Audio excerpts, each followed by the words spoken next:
Guys, mayong adlaw sa tanan guys no. Naatay tuyo karon sa atong kaibigan guys. Gusto po natong ipapangutana guys. Or naapabay mahitabo diri sa mga highway guys. Grabe. Kagahapon lang. Di ba nagpaabot ang atong kaibigan nga mag-amping sa biyahe.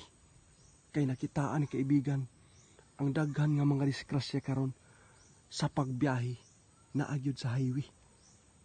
Grabe guys. Gusto natong ipangutana sa atong kaibigan karon guys. Kung kinsa man ang ato ang matawag karon, manghinaot ta nga maka respond sila. Kay naagyo tay katuyuan sa ila karon guys.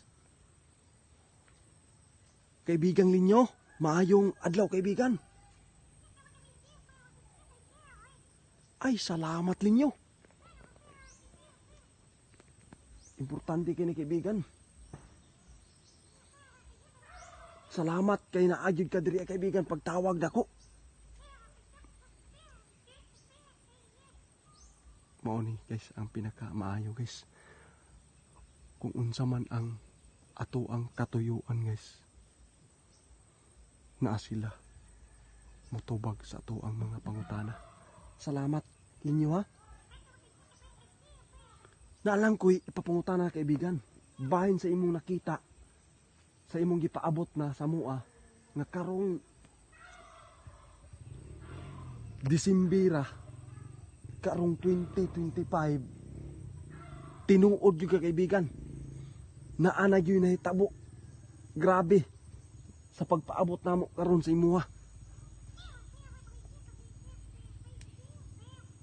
Oo, may tungod kaibigan sa bus nga nahitabo gyud sa highway, bangga gyud.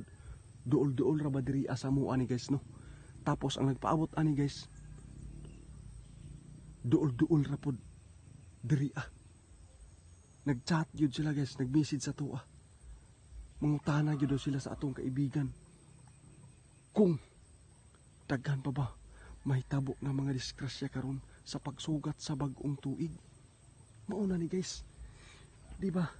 Ang giingon ni kaibigan karong pagsugat nato or mawala na ning 2025 guys. Karon na timan inyo sa atong pag-ani karon sa atong kaibigan, December 31.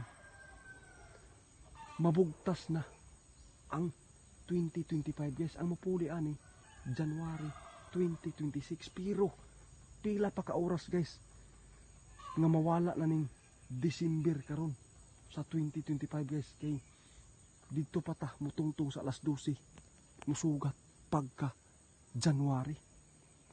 Pero kaibigan, nalang ko ipangutana kaibigan. Kay daghan gyud kay nag-message sa ato karon. Magbiyahe sila.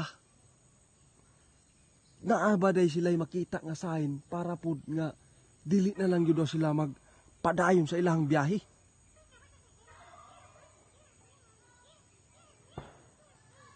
Timan inyo guys ha, nadungog na to si kaibigan. Atong ipabalik, sige kaibigan. Tanawa guys. Akong nadungog ang atong kaibigan guys karon. Kamo nakadungog mo sa giingon sa atong kaibigang linyo. For example no guys, magbiyahe mo. Timan inyo guys ha. Ang giingon ni linyo guys, naapoy sign ani guys nga dili mo padayonon og biyahe.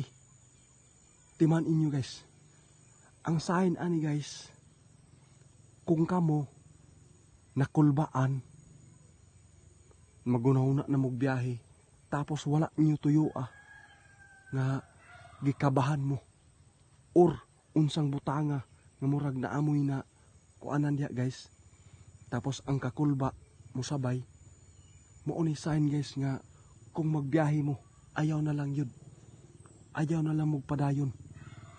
Ilipas na lang yun daw ninyo guys. Mo ni giingon ni linyo. Salamat kayo linyo ha. Daghan yun kay kaibigan karon nga nagpaabot sa tuwa nga message nga ipapangutana sa inyo ha. Mao gini solusyon guys. Kung naaman mo'y pangunahuna nga gikulbaan mo kung asa mo muadto. Hinaot guys, ayaw na lang magpadayon sa pagbiyahe para kamo tagaan pa mong safety nga kinabuhi. Kay kani guys sa pagbiyahe, dili gyud nato malikayan ang disgrasya. O tama gyud kaibigan, mapandol pa man daw ng kaabaw guys nga upat pay tiil. Samot na ning atoa guys. Ug mapandol ning isa, wa na. Sigurado guys. Mao ni atong buhaton karon guys ha. Timanigin niyo guys kay nakitaan gyud karon ni kaibigan sa ilang gipaabot nahitabo gyud. Bisag tan-aw ninyo sa balita. Batsilor nagbiyahe. Diha rataman sumawab. Disgrasya. Dili na to malikayan ang disgrasya karon guys. Bisan pa tuod kung miingon tag moamping ta. Kung ikaw ang napaboran anak nga disgrasya, sigurado alaot ka. Pero ang gihatag karon nga sign sa ato ang kaibigang linyo sa pagbiyahe niyo guys, kung asa man mo paingon or moadto, kung naamay kakulba sa inyong paminaw, mao nay sign guys nga dili mo padayonon og biyahe. Kung asa man mo magbiyahe, ipagliban po ninyo para kamo safety pa. Salamat kayo ninyo ha. Sige kaibigan, ako ang ipaabot ni kaibigan kay grabe yun. Daghan yun kay chat nga grabe yung disgrasya karon. Bisan pagtanawon nyo sa mga balita karon guys, ang gipaabot sa tong kaibigan. Grabe yun. Dili kagustuhan ni guys nga may tabo, pero pasaylua lang yun mi. Tungod kay nagpaabot lang mini ini kung unsa may tabo diri sa highway.